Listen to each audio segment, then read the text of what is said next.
What's going on, beautiful people? So look, man, I just finished watching the Tiger King Murder, Mayhem, and Madness on Netflix. Let me just say, this show is the wildest shit I've ever watched in my entire life. Like, one of the wildest shows I've ever seen ever in life. And really the big reason why I decided to watch this show is because, for one, on all the social media sites that I'm on, Twitter, Facebook, Instagram, everybody was talking about it, right? And it was people were making jokes about it, people were making memes about it, and I mean, it was just the talk of social media, right? Obviously, we all are quarantined. Everybody is looking for something interesting to watch. I can only play Call of Duty for so long before I get bored out of my mind and I want to move on to something else. So I'm like, I figured I could watch this series. Also, my cousin, she kept telling me I need to watch the series and review the series on my YouTube channel. So I figured, what the hell, let me watch it. I knew the show was going to be wild, but I had no idea it was going to be wild as what I just watched a few minutes ago, right? The show centers on the big cat industry. And I know a lot of y'all wondering, what the hell is the big cat industry? The big cat industry is the showcasing, housing, and selling of big cats. Big cats are lions, tigers, and ligers. Ligers are a mix of lions and tigers. So the show centers on several characters within the big cat industry, but it really focuses on one main character by the name of Joe Exotic, right? Joe Exotic is his stage name or his entertainment name. His real name is Joe Schraubweigel Maldonado Passage. I said all these different last names because Joe gets married several times throughout this series. Joe is one of the most interesting characters I've ever watched in a series ever in life. This dude is a gun-toting redneck who happens to be gay, and he's also a polygamist, right? He has two husbands. Let me just say this too. After watching all these big players, the big wigs in the big cat industry, these dudes are all some freaks. They are certified freaks, and they don't care about it. They're not trying to hide it. They let you see it in the open. Like, Joe has two husbands, but the other dudes that are also in the big cat industry, they got 8 girlfriends. They got all multiple wives. They into swinging with their wife, all type of off the wall stuff. And to me, it's like, damn, I'm really intrigued by what a baby tiger would make a woman do. Cause I'm looking at it, I'm looking like, and this dude, cause one of the dudes that comes into the series late by the name of Jeff, he starts off as Joe's ally, but then ends up Joe's enemy, right? He gets Joe indicted.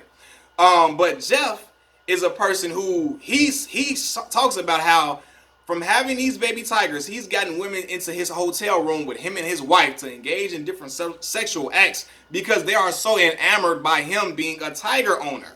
Like, they just so thrilled by it that they can't help themselves. They start getting undressed around the man. I'm like, damn, all because he's having a tiger. But anyway, look, as I'm watching the series, I see that Joe is like, he is an interesting character so much that he knows, he says it himself.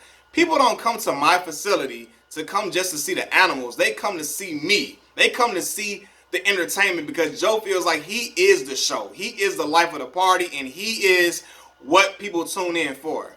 He has his own facility in Wynwood, Oklahoma. It's basically like a zoo. He houses all these different, like 227 big cats, right? And he has other animals as well, like some chimpanzees and so on and so forth, right? But his real thing is the tigers. He really is big on tigers, and people come to pet these tigers. They come to take pictures with these tigers. They come to visit his gift shop. The man is such a damn entrepreneur. He got sex jail, his own sex jail that he sells in this gift shop. He got all type of Speedos and underwear with his face and his name on it, all type of crazy stuff in his gift shop, but people buy into it. They buy into it so much, they're willing to pay $300 and something per person to come see his tour, to come see a tour of his facility. Some people are so enamored by him and all his different animals that they come several times throughout the week. And he even becomes so big of a personality. It's like his facility becomes so big in Oklahoma, celebrities start to visit. Guys like the Big Diesel, Shaquille O'Neal come to check out his facility, and Shaq give him a damn shout out on TNT. Like, you know, Shaq does the pre and post game shows before basketball games and after basketball games. And on TNT, on live TV, he gave Joe Exotic a shout out, even though he called him Exotic Joe. He got the name mixed up, but hell, everybody know who he was talking about because he shouted out the facility's name. Now, in this industry, Joe has allies. His ally and a mentor is Doc Bhagavan Ansel. right? Now, Doc is a person who got 6, 7, 8 girlfriends, right? And what's interesting to me about Doc and several of these players in the big cat industry is they all are willing to use everybody, animals included, for their own personal gain. Let's be very, very clear about this.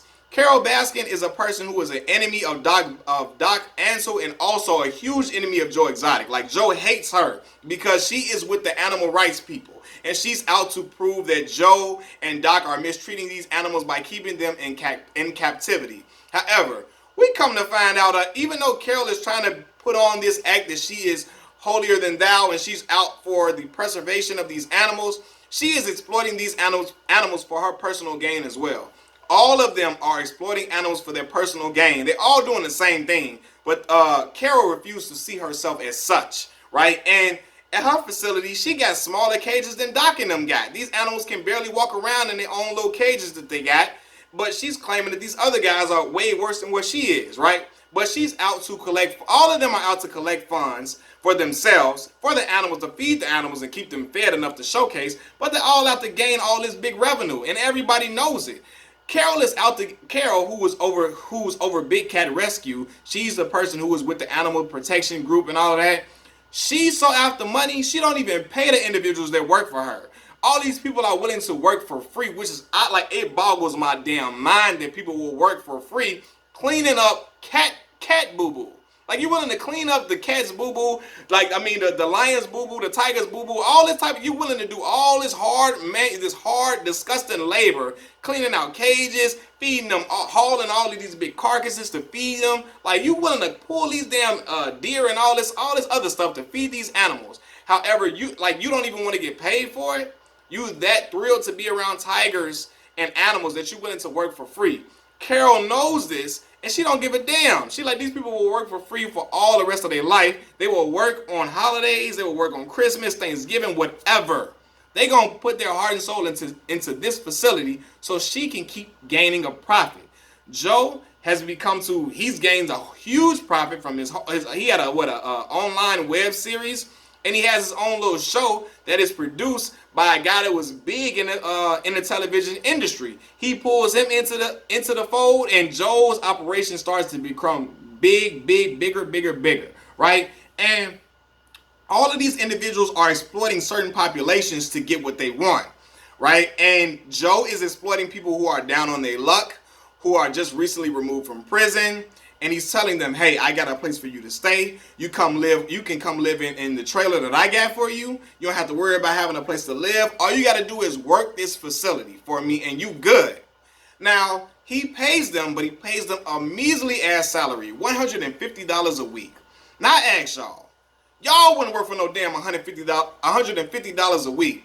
What the hell? Like, these people are out here cleaning up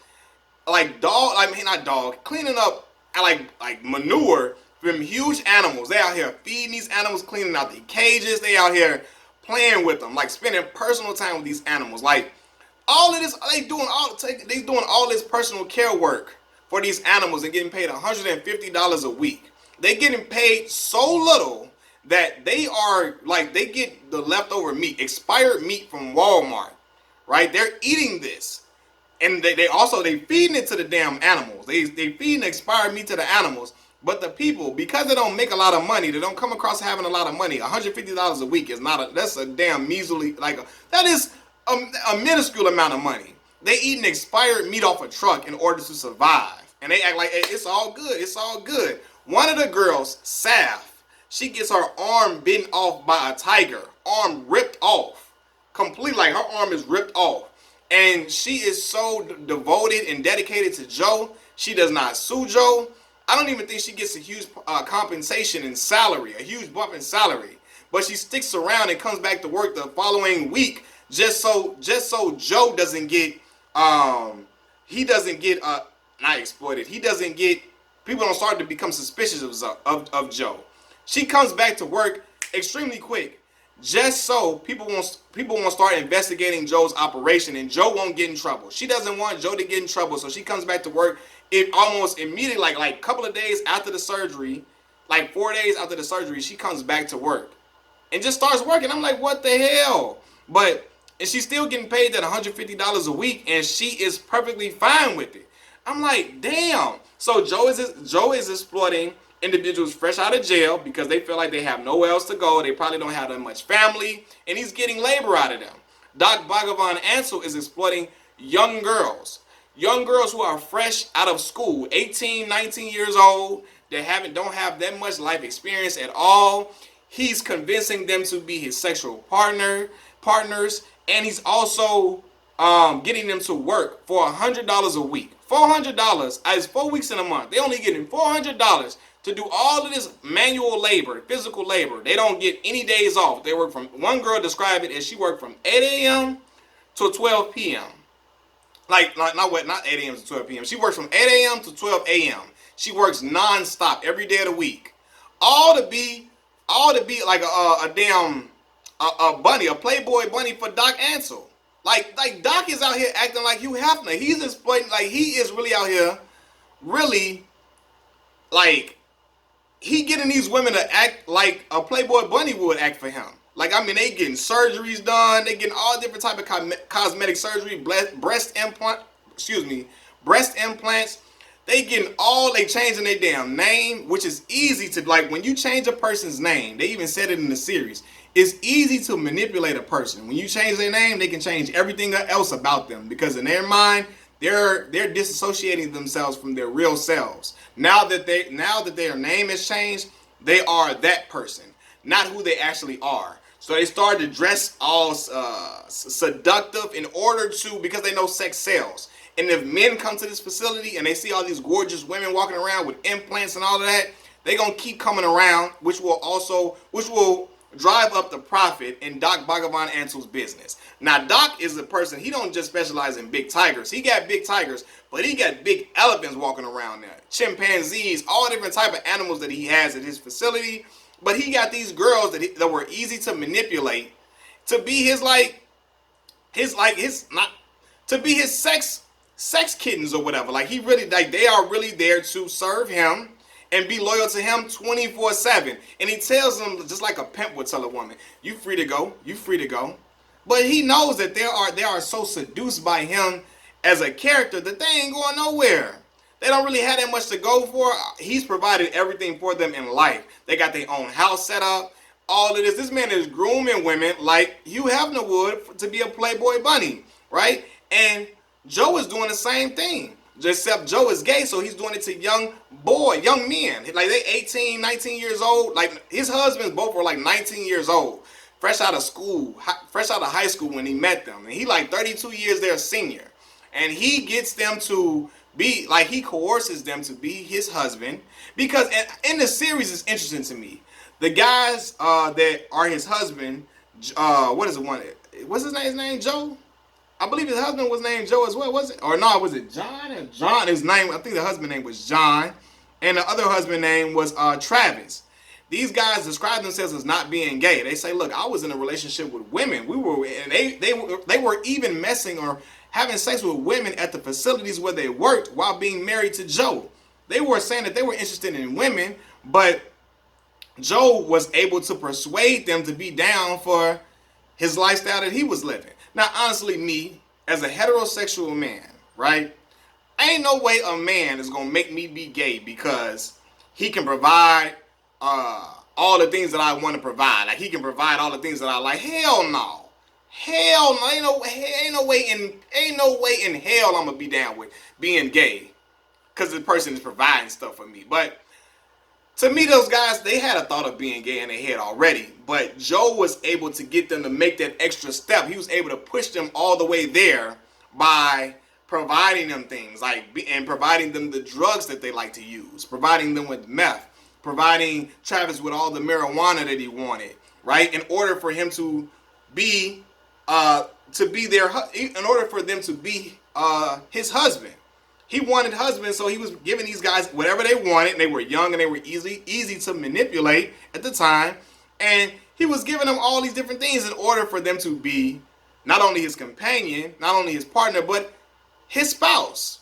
And it was cool with him. I'm like, damn, all these dudes out here manipulating these people. Like Doc Bhagavan Ansel. Doc Bhagavan Ansel is manipulating the young girls, the young women. I'm not gonna call them girls. They were of legal age, but he was manipulating those young girls who had no life experiences, and Joe was doing the same thing to the young dude, to the young men. And then as time goes on, we see Joe's operation starts to fall apart. Joe is so damn wild and so like he is so batshit crazy that he don't see no problem in threatening Carol Baskin on live TV. Like I mean on like live on the internet on his live show. He points to a doll, blow up doll that's supposed to be Carol, and he's shooting it. He's shooting the blow up doll that's supposed to be Carol Baskin. He's stuffing a dildo in Carol Baskin's mouth. He's doing all type of off the wall crazy stuff. He's posting pictures of where the woman lives on his Facebook page. I'm looking like, bro, you can get like the police can come to your crib at any time. This is not obviously not smart. But Joe Exotic is a wild character, so he don't give a damn what he's doing, and he don't give a damn about the consequences that may come on to him. Well, he cares in the end when we ultimately see him get served. They were trying to give him like 79 years in prison. He ends up getting convicted for 22 years of prison. That's what he gets, 22 years in prison ultimately. But he's just so crazy and off the wall. Like he's threatening this woman. He's threatening to send this woman snakes. And we find out that Carol Baskin, she receives snakes in her damn mailbox. Snakes come in her mailbox. Like I think on one of the days that she opens it or whatever. Like it's crazy. And let's get back to Carol Baskin, man. Cause I don't care what nobody says, man. I know what she says. Like all evidence points to Carol Baskin being behind the death of her husband, the disappearance of her husband. Like for real, everybody, and I'm like, yeah, she had to have something to do with this, man, because her husband goes missing out of thin air. He's a multi-millionaire. He's about to divorce her. She knows this. So she makes him disappear. After 5 years of him being gone, she gets $1 million. She is awarded $1 million after he is no longer around. He's missing. She gets $1 million, and which helps to upstart.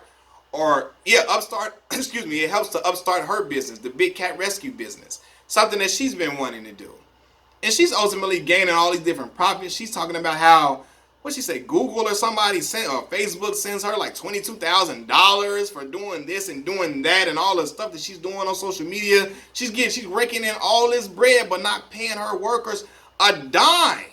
Like it's like what the hell? But I'm looking like this woman had to get rid of her husband. A lot of people feel like she fed her husband to the big cats because lions and tigers, they have an acidic stomach. So once they dissolve a person, once they eat a person, it's no remnants of that person going to be left inside of that lion or that tiger.